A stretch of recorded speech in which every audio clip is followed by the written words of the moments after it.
Good morning. So, are there any good meals, foods, ways of training, exercise that I should do post-menopause? That was a question I had yesterday. It comes up a lot actually.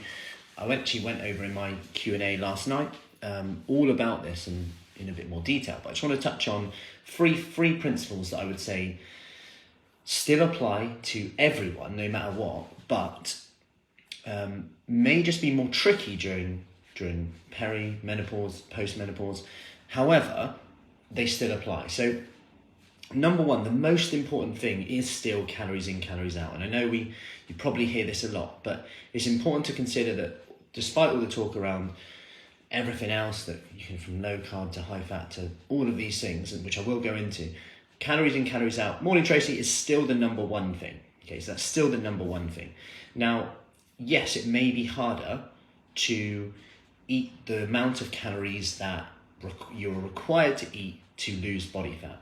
And that may be due to other reasons, like number two, maybe we've got all these hormonal changes going on. We know from research that people who take HRT generally burn more calories at rest than people who don't.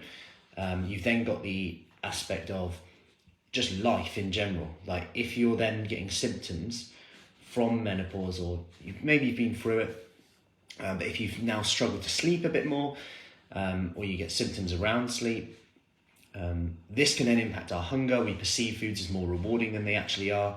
Then we're potentially eating more the next day. So sleep's a really key one. And we know that research shows around HRT and sleep seems to have benefit. I'm saying take that. If you're post-menopause, this is a different conversation. But some would argue once even post, that should be the recommendation. I'm not here to talk about that, but I'm just explaining what the research shows at the moment.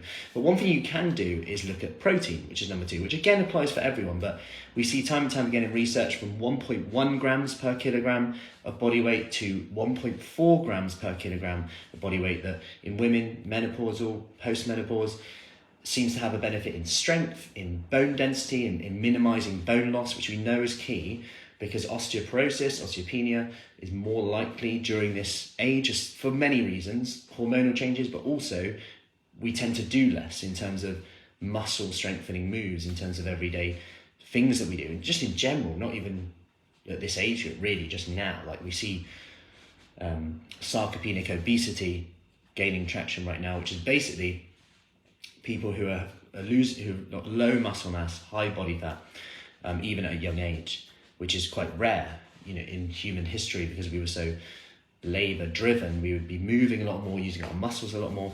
But there's many factors to that: convenience food, fast foods, but also lack of physical activity, which is my third one. So we've got the protein aspect in that. Not to mention, in terms of fat loss, just on that protein, if you think about it, it's like getting great interest rates when you eat protein. So when you eat protein, around 20 to 25% of the calories that you eat are then burned in digestion. Not to say don't get crazy tracking on this, but if you think about it, that's like only 75% stays there because of the digestion and absorption of protein is so laborious. You compare that to, say, carbohydrates, you're looking at about 5 to 10%. You compare that to fat, only 3%.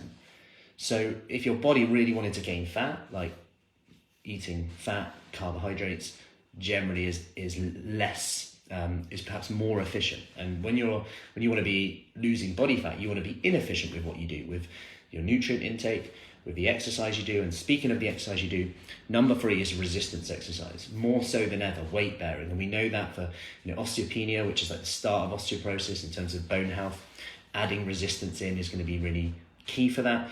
We know as well that muscle loss with age happens. Many reasons, perhaps we do less, but also people often haven't really looked at the resistance style of work. And by resistance and weight bearing, I don't mean you have to lift super heavy weights. Like body weight is fine too, but in a way that's done in a certain tempo to help you really maximize in terms of muscle and body shape, which can also then help with fat loss and also our relationship with the scales, our body image, because ultimately actually we're more than a number, and actually there's many things that can change here: our strength, our fitness level, how we look as well, regardless of our scales. So, in short, protein, resistance exercise, it all calories in, calories out will still be the key thing on here. Yes, there's a few things you can do. extra on that, which if you have any questions on, do let me know. And I covered in the Q&A in our group yesterday. But any questions, as always, let me know, and I'll see you soon. Take care.